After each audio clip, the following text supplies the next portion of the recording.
പ്രവാചക കവി the prophet poet എന്ന പേരിൽ നമ്മൾക്ക് പരിചിതനായ ഒരാളാണ് ഖലീൽ ജിബ്രാൻ. ഖലീൽ ജിബ്രാൻ്റെ ദൈവം പ്രപഞ്ചം സംഗീതം എന്ന പുസ്തകത്തിലെ ഫ്രാഗ്മെൻറ്റുകളായിട്ട് വന്ന് ഒരുപാട് കുഞ്ഞു കുഞ്ഞു കുഞ്ഞ് മൊഴിമുത്തുകൾ എന്ന് പറയാം, കുഞ്ഞുണ്ണി മാഷിൻ്റേതുപോലുള്ള മൊഴിമുത്തുകൾ എന്നൊക്കെ വേണേൽ പറയാം. അത് നമ്മൾ വായിച്ചതാണ്, അനുഭവിച്ചതാണ്. ആ കാൽപ്പനികത നമ്മുടെ ഹൃദയത്തിൽ സ്പർശിച്ചിട്ടുള്ളതാണ്. അതൊരു കാലത്തുണ്ടായതാണ്. ആ കാലത്തെ കാൽപ്പനികതയായിട്ട് നമുക്കതിനെ മാറ്റി നിർത്തുകയും വേണമെങ്കിൽ ചെയ്യാം. എന്നാൽ അതൊരു ബിംബത്തിലേക്ക് കേന്ദ്രീകൃതമായൊരു എഴുത്താണെന്ന് നമുക്ക് ബോധ്യം ഉണ്ടാകേണ്ട സാഹചര്യമുണ്ട്. അതങ്ങനെ തന്നെയാണോ നമ്മൾ മനസ്സിലാക്കേണ്ടത്? അല്ല, ജിബ്രാനൊക്കെ ഇപ്പം അമേരിക്കയെ പറ്റി എഴുതിയിട്ടുള്ള വായിച്ചിട്ടുണ്ട് അയാൾ. ജിബ്രാൻ ലോകത്തിൽ സ്വർഗം ഉണ്ടാകാൻ പോകുന്ന അമേരിക്കയാണെന്നൊക്കെ പറയുന്ന തരത്തിൽ പറയാം. അത് ലെബനനിൽ നിന്ന് അദ്ദേഹം പോവുകയൊക്കെ ചെയ്യുമ്പം അന്നത്തെ കാലത്തുണ്ടായിരുന്ന ഒരു അമേരിക്കയെ പറ്റിയുള്ള മനുഷ്യന്മാരുടെ ഒരു സ്വപ്നമൊക്കെ ഉണ്ട്. അതൊന്നും അല്ലല്ലോ നമ്മൾ ഈ അങ്ങനത്തെ പൊളിറ്റിക്സ് അറിഞ്ഞൂടായ്മയുടെ ഒരു പ്രശ്നം കൂടെ ഉണ്ട്. വളരെ കാൽപ്പനികമായിട്ട് പറയുന്ന മേഖലകളാണത് മുഴുവൻ. പിന്നെ ഈ ദൈവം എന്ന് പറയുന്നതിനെ ഒരാൾ ദൈവത്തിനെ ഒന്നും അദ്ദേഹം സങ്കല്പിക്കുന്നില്ലെങ്കിലും അങ്ങനത്തെ ഒരു സങ്കല്പന അടിസ്ഥാനപ്പെടുത്തിയാണ് ബാക്കി മുഴുവൻ പറഞ്ഞിട്ടുള്ളത്. അതെ. അപ്പോൾ ആ ഒരു ലോകവീക്ഷണത്തിനകത്തൂടെ അല്ല നമ്മളിപ്പോൾ ഇന്ന് വിഷയമൊക്കെ പറയുന്നത്. ഇതൊക്കെ കൊണ്ടാണ് ഞാനിപ്പോൾ ജിബ്രാനെ പറ്റിയൊക്കെ ഞാനൊന്ന് വായിക്കാനായിട്ട് എടുക്കുന്ന പോലുമില്ല, നമ്മളൊന്ന് നോക്കാനായിട്ട്. അതേസമയത്ത് കസാൻ സാക്കിസിൻ്റെ കുറേ ഇപ്പോൾ മാർക്സിസത്തിനെ പറ്റിയൊക്കെയുള്ള വിമർശനങ്ങളൊക്കെ ഉണ്ട്.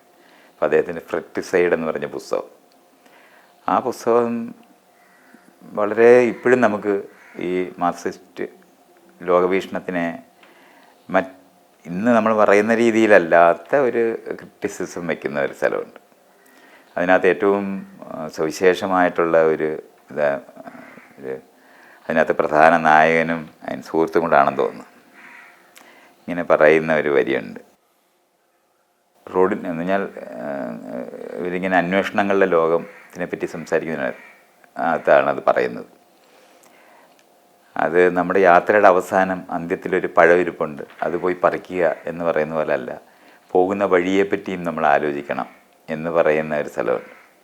അപ്പോൾ ഏത് മാർഗവും ഉപയോഗിച്ചും നമ്മൾ ലക്ഷ്യത്തിലെത്തിച്ചേരണം എന്ന് പറയുന്ന യുക്തിക്കകത്ത് അത് ബ്രേക്ക് ചെയ്തുകൊണ്ട് പറയുന്നതാണ്. അപ്പോൾ അതൊക്കെ നമുക്ക് ഇന്നും ആരുടെയും ഒരു ജനറലായിട്ട് പറയാൻ പറ്റുന്ന കുറേ കാര്യങ്ങളാണ്. പക്ഷേ അതിനകത്തെല്ലാം ഈ എന്താ പറയുക, ഒരു വലിയ നല്ലൊരു ലോകത്തിലേക്ക് മനുഷ്യരെല്ലാവരും കൂടെ എത്തിച്ചേരുന്ന ഒരു സ്വപ്നത്തിനകത്താണ് അതെല്ലാം പറയപ്പെടുന്നത്, അതിൻ്റെ ആ പ്രോസസ്സിനെ പറ്റി. അങ്ങനെ ഒരു ഉയർന്ന ലോകവീക്ഷണമോ അല്ലെങ്കിൽ ഉയർന്ന ഒരു ജീവിതത്തിനെ പറ്റി, അങ്ങനെ ഉയർന്നത് എന്നുള്ളത്, ഇപ്പോൾ സ്വർഗത്തിനെ പറ്റി പോലും ആൾക്കാർ സംസാരിക്കുന്നത് ഈ ജീവിതത്തിനകത്തുനിന്ന് മോചിച്ചെത്തിച്ചേരുന്ന ഒരു സ്ഥലമാണ്. അപ്പോൾ കാർൽ മാർക്സ് പറയുന്നുണ്ട്, നമുക്ക് ഇവിടെ സ്വർഗം ഉണ്ടാക്കിയെടുക്കാം എന്ന് പറയുന്ന ഒരു യുക്തിയുണ്ട്. അതെ അതെ. ഇങ്ങനൊന്നും അല്ല ഇന്ന് നമ്മൾ ഈ വിഷയങ്ങളൊന്നും തന്നെ പറയുന്നത്. അങ്ങനെ മനുഷ്യർക്ക് സാധ്യമായ അവരുടെ ജീവിതത്തിന് മെച്ചപ്പെട്ട ഒരു ലോകം ഉണ്ടാക്കാം എന്ന് പറയുന്നത് മാത്രമേ നമുക്ക് പറയാനുള്ളൂ. അല്ലാതെ എല്ലാവരും കൂടെ ഒന്നിച്ചെത്തിച്ചേരുന്ന എന്തോ ഒരു മെച്ചപ്പെട്ട ലോകത്തിനെ പറ്റി ഇന്ന് നമ്മൾ സംസാരിക്കുന്നേയില്ല. അങ്ങനെ അല്ല, അത് മനസ്സിലാക്കേണ്ടതാണ്. മനുഷ്യരുടെ ഒരു കൊതിയാണതങ്ങനെ. ആ കൊതിക്കകത്ത് സാധ്യമായ, ഞാൻ വളരെ സൂക്ഷിച്ച് പറയുന്ന ഒരു വാക്കാണ് സാധ്യമായ നീതിയും സാധ്യമായ ശരിയും എന്നൊക്കെ പറയുന്ന തരത്തിലേ സാധ്യമായത്. അപ്പോൾ ഓരോ കാലഘട്ടത്തിനകത്തും നമ്മൾ സാധ്യമായത് എന്ന് പറയുന്ന തരത്തിൽ മാത്രമാണ്. അല്ലാതെ ഈ നേരത്തെ പറഞ്ഞല്ലേ, പഴം പഴുത്ത് അവിടെ നിൽക്കുകയാണ്, നമ്മളവിടെ ചെന്ന് അതങ്ങ് പറിച്ചാൽ മതി. അപ്പോൾ ഓരോ സന്ദർഭത്തിലും ഓരോ നിമിഷത്തിലും നമ്മൾ ആ ലോകത്ത് ഇടപെട്ട് ചെയ്യുന്ന പ്രവൃത്തിയുടെയും കൂടെ ഭാഗമായിട്ടാണ് ആ ഫലം രൂപപ്പെടുന്നത് എന്നുള്ള കാഴ്ച വേണം. അപ്പം അതൊക്കെ ആ ഏരിയയിലൊക്കെ നമുക്ക് കസാൻ സാക്കിസിനോട് യോജിക്കാവുന്ന സ്ഥലങ്ങളുണ്ട്. മറ്റേ ജിബ്രാൻ്റെ കാര്യത്തിനകത്ത് അങ്ങനെയല്ല. ജിബ്രാൻ ശരിക്കും പറഞ്ഞാൽ പഴയ ലോകവീക്ഷണത്തിൻ്റെ ഏറ്റവും നല്ല കാഴ്ചക്കാരനായിട്ടാണ് അദ്ദേഹം.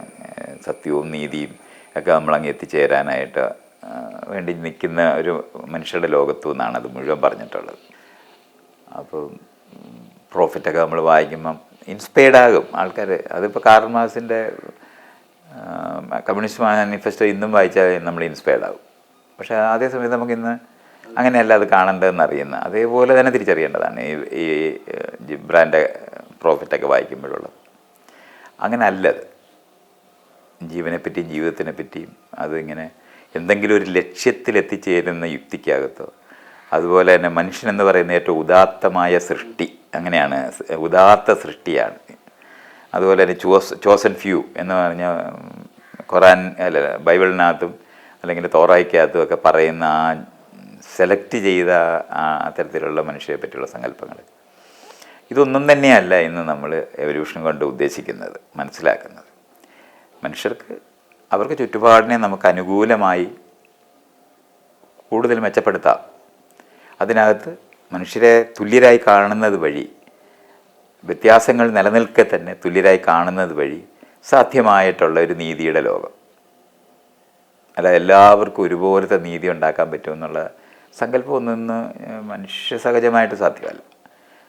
അത് ഏത് തരത്തിൽ നമ്മൾ പരിശോധിച്ച് നോക്കിയാലും ഒരുപോലെ കഴിയില്ല എന്നും എല്ലാവരും മുട്ടുസൂചി പോലെ ഇരിക്കുന്നില്ല എന്നും വ്യത്യസ്ത താല്പര്യങ്ങളുമായിട്ട് നിൽക്കുന്നവരാണെന്നും വ്യത്യസ്തമായിട്ടുള്ള അവകാശങ്ങളും അധികാരങ്ങളുമായിട്ട് ബന്ധപ്പെട്ട് ആണ് ആ കാര്യങ്ങളെല്ലാം നിൽക്കുന്നതെന്ന് മനസ്സിലാക്കുമ്പോൾ ആ ആളുകളെ പൊതുവെ മെച്ചപ്പെട്ടതെന്നുള്ള കൊട്ടേഷനകത്ത് ഇട്ട് വേണം അത് മനസ്സിലാക്കാൻ. ഒരു ലോകം എല്ലാവർക്കും പ്രാഥമികം എന്നുള്ള വാക്കുണ്ടല്ലോ, പ്രാഥമിക സൗകര്യങ്ങൾ ഏർപ്പെടുത്തുന്നത് ഇന്ന് ഒരു ഇതിനേക്കാളും നല്ല ഒരു ലോകം സാങ്കേതിക വിദ്യയുടെ മികവ് കൊണ്ട് മനുഷ്യർക്ക് എപ്പോഴും സാധ്യമാണ്. അല്ലാതെ മനുഷ്യർ നന്നായി എത്തിച്ചേരുന്നതല്ല. അതാണ് നമ്മൾ മനസ്സിലാക്കേണ്ടത്. ഇപ്പം നാരായണ ഗുരുവൊക്കെ മതവേദായാലും മനുഷ്യൻ നന്നായാൽ മതി, അവൻ നന്നായാൽ എന്നുള്ള പ്രയോഗത്തിനകത്ത് എന്താണ് ഈ വെച്ചിരിക്കുന്നത് എന്നുള്ള കാര്യം നമ്മൾ ചോദിക്കണ്ടേ. അപ്പോൾ അദ്ദേഹത്തിൻ്റെ ആത്മവിശ്വാസത്തിനകത്ത് വിശദീകരിക്കുകയൊക്കെ ചെയ്യുന്നുണ്ട് മനുഷ്യനെ നന്നായാലൊക്കെ. പക്ഷെ അതേ സമയത്ത് തന്നെ അദ്ദേഹത്തിൻ്റെ ആ ആത്മവിശ്വാസത്തിനകത്ത് ഉലകവും ഉള്ളതുമായി കലർന്ന് നിൽക്കും നില വലുതായൊരു നീതികേടിതത്രേ എന്നാണ്. ഈ കാണുന്ന ലോകം നീതികേടായിട്ടാണ് അദ്ദേഹം കാണുന്നത്. എന്നുവെച്ചാൽ ഉള്ളതായിരിക്കുന്ന സത്യവും ഈ അവാസ്തവമായ ലോകവും തമ്മിൽ കലർന്ന് നിൽക്കും നില, ആ നില വലുതായൊരു നീതികേടിതത്രേ അറുതിയിടാൻ അരുതാതെ അവാങ് മനോഗോചരം ഇതിലങ്ങ് ചരിച്ചിടും പ്രമാണം എന്ന് പറയുന്നൊരു സ്ഥലമുണ്ട്. ഇതിനകത്ത് വാക്കുകൊണ്ട ഒരു കാര്യമില്ല, ഒരു പ്രമാണവും ഇവിടെ നടക്കത്തില്ല എന്ന് പറയുന്ന ഒരു സ്ഥലമുണ്ട്. അപ്പോൾ അതൊക്കെ നമ്മൾ മനസ്സിലാക്കാനുള്ളത് സിദ്ധാന്തപരമായി അവർ പോസ് ചെയ്തിരിക്കുന്ന തരത്തിൽ ലോകം നിന്ന് തരുന്നില്ലെന്നാണ് പറയുന്നത്.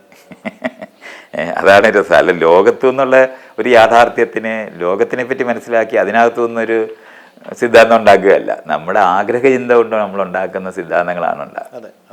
അപ്പോൾ അങ്ങനെയൊക്കെ അതിനെ മനസ്സിലാക്കേണ്ടതുണ്ട്. അപ്പോൾ അങ്ങനെയൊക്കെ പറയാതെ ഈ വിഷയം മനസ്സിലാക്കുക എന്ന് പറയുന്നത് ജീവിതത്തിനെ പ്രത്യേകിച്ച് നമ്മൾ ഈ പറയുന്ന തരത്തിൽ ഒരു ലക്ഷ്യത്തിലേക്ക് എത്തിച്ചേരാൻ വേണ്ടി മനുഷ്യരെ ദൈവം സൃഷ്ടിച്ചു വിട്ടതെന്നോ അല്ലെങ്കിൽ സത്യം അറിയാൻ വേണ്ടി നമ്മളിവിടെ ജനിച്ചതായിട്ടോ അല്ലെങ്കിൽ ഈ ദുഃഖകരമായ ലോകത്തു നിന്ന് മോചിക്കാൻ വേണ്ടിയാണ് നമ്മൾ ജീവിച്ചിരിക്കുന്നതെന്നൊക്കെ പറയുന്ന നിലവാരത്തിലുള്ള ഒരു ഉത്തരവും ഇന്ന് നമുക്ക് പറയേണ്ട ആവശ്യമില്ല. അങ്ങനെയൊന്നുമല്ല. എല്ലാ ജീവികളും ഇവിടെ ജീവിച്ചുകൊണ്ടിരിക്കുന്നതാണ്. ആ കൂട്ടത്തിൽ നമ്മൾ ജീവിക്കുകയാണ് ചെയ്യുന്നത്. നമുക്ക് ജീവിതത്തിനെ നമ്മൾ മനസ്സിലാക്കുന്ന രീതിയിൽ കുറച്ചുകൂടെ മെച്ചപ്പെടുത്തുക എന്ന് പറയുന്ന വാക്കിനകത്ത് ഈ നേരത്തെ കിട്ടുമായിരുന്ന അല്ലെങ്കിൽ കിട്ടിക്കൊണ്ടിരുന്നതുമായിട്ടും അത്ര അല്ലാത്ത പ്രാഥമികമായ ആവശ്യങ്ങൾ കൂടുതൽ സാക്ഷാത്കരിക്കാം എന്നുള്ള അർത്ഥം മാത്രമേ ഉള്ളൂ. അല്ലാതെ അതെന്തോ എത്തിച്ചേരുന്ന സ്ഥലമല്ല. എന്നും നമ്മൾ നിൽക്കുന്നിടത്തു നിന്ന് വളരെ നീണ്ട ലോകത്തേക്ക് യാത്ര ചെയ്യുന്ന ഒരു മനുഷ്യലോകത്തിനെ പറ്റി മാത്രമേ ഇനി നമുക്ക് പറയാനുള്ളൂ.